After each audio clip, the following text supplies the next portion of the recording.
My name is Catherine, and the last thing my mother ever said to me before she shut the door in my face was, "Don't come back. You were never meant to be here."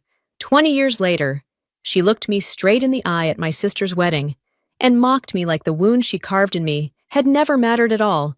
I thought I had learned to live without her. I didn't know the past was about to break open in front of 100 strangers, or that someone else in that room knew exactly who I really was, and he remembered something my own mother never did, that I was worth saving. The station was settling into that late-night stillness that only comes after hours of adrenaline. The monitors hummed in their steady rhythm, casting soft pulses of light across the walls, and the sharp scent of antiseptic clung to everything I touched. I moved through the hallway, gathering the last of the equipment, feeling the familiar weight of exhaustion in my shoulders. Outside, Santa Fe's darkness pressed against the windows like a quiet reminder that the world kept turning whether I rested or not. I was reaching for my jacket when my phone buzzed in my pocket. I almost ignored it. Calls at that hour rarely carried anything good. But the second I glanced at the screen, my hands froze. Annabeth. A name that belonged to another lifetime. A name that shouldn't have had a reason to appear now.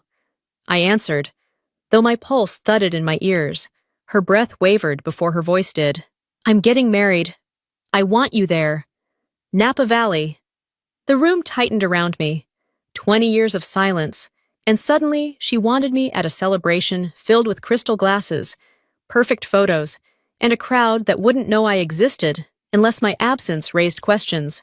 I didn't know what stunned me more, the invitation, or the tremor in her voice that sounded almost like hope. I should have said no, but something in me shifted, the old wound tugging open just enough to let a choice slip through. "I'll come." Her exhale cracked at the end, before leaving. I stopped in the restroom and faced the mirror. The woman staring back had survived more than anyone in that family ever cared to know. At sunrise, I drove out of Santa Fe, the long empty road stretching toward the past I was finally done running from. The farther I drove into the Arizona desert, the more the past insisted on riding beside me. Heat rippled across the pavement in restless waves, bending the horizon so the sky looked like it was melting into the sand. The radio played low, barely loud enough to compete with the dry wind rattling through the cracked window. But it was enough to keep my thoughts from settling, or so I hoped, somewhere between towns with no names. A memory rose without warning. I saw myself at 6, standing barefoot on a cold porch after being pushed outside for waking Annabeth with a nightmare. I remembered pressing my cheek to the door, promising myself I wouldn't cry, because crying only made everything worse. The ache of that night slipped back into my chest now, sharp and cold, even under the desert sun. I tried focusing on the road instead, on the direction I was headed, rather than the one I'd come from. Napa Valley felt impossibly far from this stretch of empty highway. I told myself Annabeth had called because she wanted to, not because someone expected a full family portrait at her wedding. I told myself that until it felt true. It didn't. At a faded gas station off the interstate, I stepped out to stretch. A child's cry snapped my attention toward a little girl who had fallen by the pumps. Her mother rushed in, scooping her close, murmuring comfort in a voice full of instinctive tenderness. The sight tightened something under my ribs. I watched until the ache grew too sharp, then ducked into the convenience store to breathe. When I returned to the truck, the radio flicked on mid-story. The reporter mentioned a major accident in Albuquerque from years ago. A survivor who credited an EMT for keeping him alive until help came. The description hit me hard, twisted metal. Smoke, a pair of terrified eyes locking onto mine. I switched the station quickly, but the memory clung to me long after the sound faded. By sunset, the California border stretched ahead in long shadows. The sky softened into deep orange, and a strange certainty pulsed beneath my ribs. Whatever waited in Napa wasn't just a reunion. Something tied to the past was turning toward me. Sharpened and unavoidable, I kept driving. Napa Valley rose in front of me like a postcard vineyards rolling in perfect lines, golden light catching on every leaf. The Whitmore estate standing high above it all, as if carved out of another world. Inside, guests moved through wide rooms washed in warm light. their laughter polished, their clothes immaculate. I walked in feeling the dust of the road still clinging to me. My mother stood near the center of the room, flawless as always, surrounded by people leaning in just slightly, the way they always had. When her eyes met mine, her expression froze for a split second before smoothing into something unreadable. No greeting, no welcome, just distance sharpened to habit. Annabeth hurried forward and wrapped her arms around me. For a moment, the room faded, then she stepped back, glancing toward our mother, who offered a tight-lipped smile that didn't touch her eyes. That look was enough to remind me exactly where I stood in this family. Dinner on the terrace felt like stepping into a world that had never included me. Lanterns swayed above us, casting soft halos over the tables. A man from the Whitmore side asked what I did for work. When I answered, he nodded politely, but with the detached tone of someone marking a checkbox. Another guest made a comment about ambulances that earned a few polite chuckles. My mother added a remark about me always choosing simple paths. Her tone was sweet. Her intent was anything but. It was then I noticed Daniel standing near the railing, his drink untouched. He wasn't watching the crowd, he was watching me. His brow drawn slightly, as if trying to place a memory that refused to settle. His gaze didn't carry judgment, only recognition. Quiet but certain. When I rose to leave the table, his eyes followed me. My mother saw it too. Her posture tightened. The first crack in her carefully controlled composure. And in that moment, underneath the glow of vineyard lights, something shifted subtle, but so unmistakably real that it left the air colder against my skin. Something was beginning. Morning settled over Napa, with a thin chill that clung to the vines behind the house. I slipped outside before anyone else was awake, hoping the quiet rows of grapes might soften the heaviness still lingering from last night. The wind moved through the leaves in steady waves, carrying the scent of damp soil and distant coffee. I breathed it in, thinking I might have a few minutes to myself. Footsteps approached from behind. Daniel stopped beside me, hands tucked into his pockets, eyes avoiding mine as if he were choosing each word before speaking. His voice came low, almost hesitant, asking if he could ask me something unusual. I nodded, already bracing for whatever lay behind the question. He asked if I'd ever lived in Albuquerque. More specifically, if I had been there around 2004. My heart kicked hard against my ribs. Out of every year he could have mentioned, he had chosen the exact one tied to memories I'd never managed to bury completely. I gave the smallest nod, and something flickered across his face, a spark of recognition so sharp it made the world around us narrow. He began describing the accident, the SUV rolling, fuel leaking, smoke thickening inside the cabin, his leg pinned under the dashboard. His voice didn't shake, but the memory lived raw beneath every word. Then he said he remembered someone reaching him, keeping him awake, pulling him out moments before the vehicle ignited. He remembered a voice telling him to stay with her, to look at her, to hold on. I could barely breathe. Before either of us spoke again, my mother's voice cut through the air, sharp and almost desperate. She marched toward us, calling his name with a brightness that didn't match the tension etched across her face. She placed herself between us, insisting the past wasn't worth digging up. Her tone brittle beneath the sweetness she tried to force. Daniel looked at her with growing suspicion. I understood then she wasn't afraid of me remembering anything. She was terrified of him remembering everything. Annabeth appeared just as our mother dragged Daniel toward the house, her fingers digging into his arm hard enough to make him wince. She watched them disappear around the corner, then turned back to me with wide, unsettled eyes. She asked if our mother was hiding something from me. For the first time, she wasn't standing on our mother's side, and the shift was so sudden, so fragile, it felt like the ground beneath us had begun to tilt. Night pressed in heavy around the resort, warm lights glowing against the dark hallways as I returned to my room. The quiet didn't ease anything. If anything, it made the air feel tighter.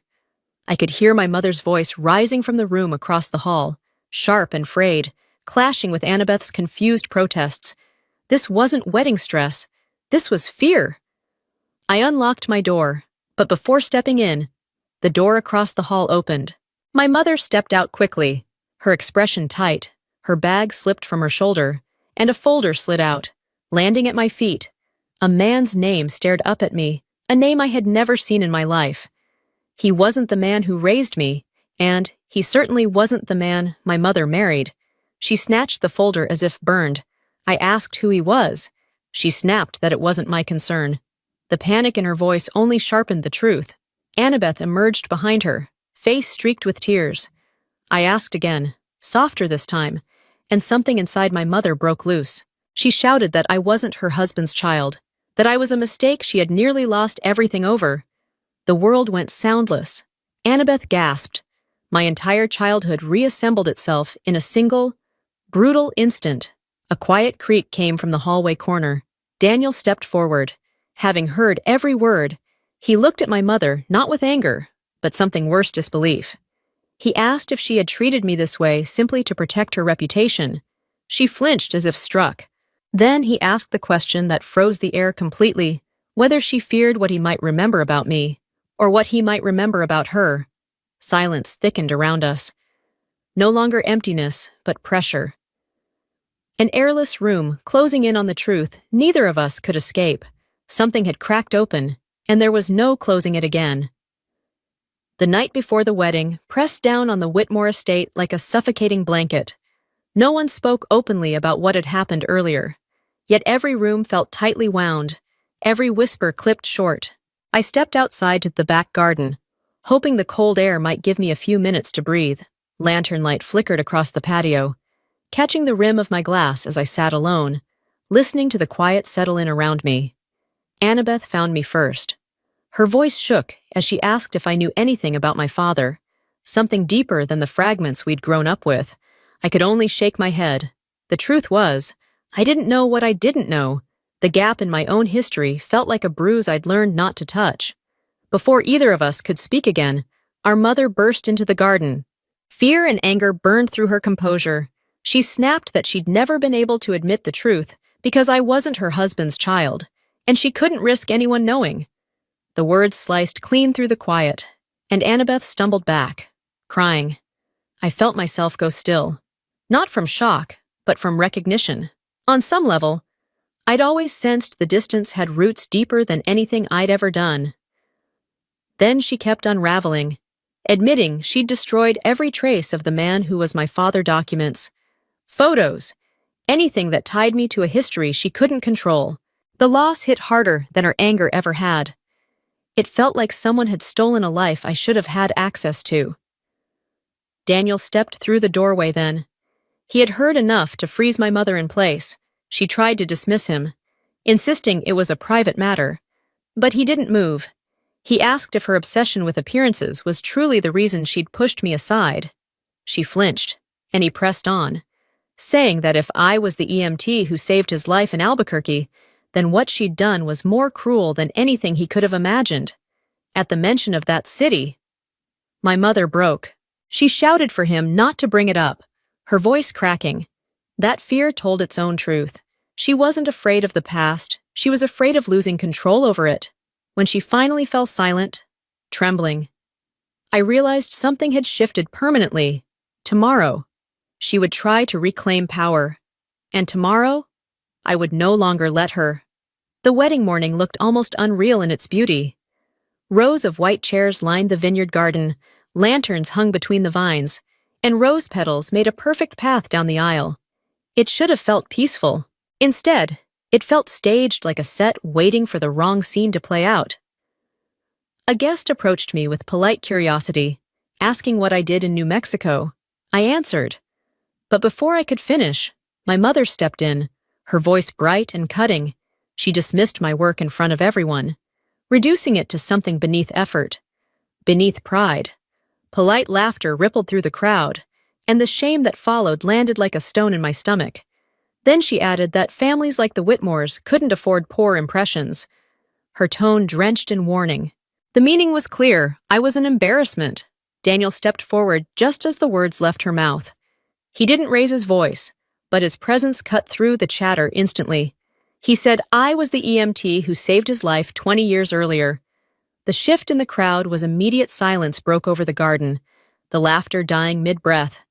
He told them about the accident, the overturned SUV, the leaking fuel. how I kept him awake and pulled him out before the flames reached him. He remembered my hands, my voice, and the certainty that I wouldn't leave him there to die. He said he wouldn't be alive to marry Annabeth if it weren't for me. My mother tried to speak, but no denial could survive what he had revealed. The guests looked at me with something startling respect. Annabeth covered her mouth, tears running down her face. Daniel stepped to my side, and for the first time in my life, my mother looked small, drowning in a crowd that finally saw the truth she had spent decades trying to bury. The moment Daniel's voice rose above the crowd, the entire garden fell into a stunned and breathless stillness. Lantern light trembled over frozen faces, and even the wind threading through the vines seemed to quiet itself. I stood in the center, caught beneath 100 widened eyes, while my mother hovered nearby, pale and visibly shaking, as if the ground beneath her feet had turned to dust. Daniel looked at me with a steadiness that held the whole space. He said I had saved his life. His voice didn't shake. It carried, clear and undeniable. Then he told them about the accident, the overturned SUV, the leaking fuel, the terror closing in. He repeated the words I'd said to him on that mountainside, words I barely remembered among years of emergencies. "Look at me! Hold on! I'll get you out!" The crowd reacted in soft gasps and covered mouths. The Whitmores' expressions shifted from polite superiority to deep, startled respect. Daniel's father nodded at me with something like gratitude. His mother blinked back tears. My own mother tried to cut in, attempting to blur the truth. But Daniel stopped her cold. He said he would never forget the eyes that kept him alive. And they were mine.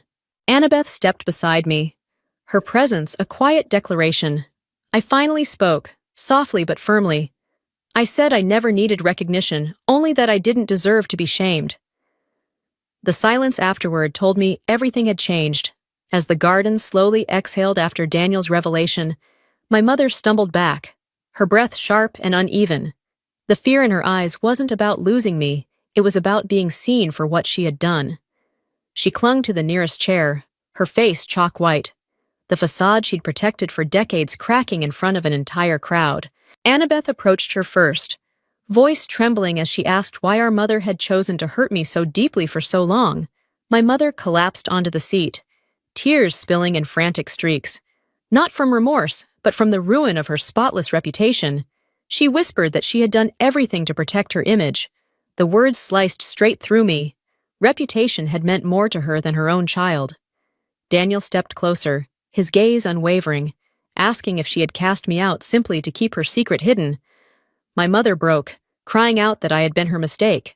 Annabeth flinched as if she'd been struck. I walked toward my mother, meeting her drowning eyes.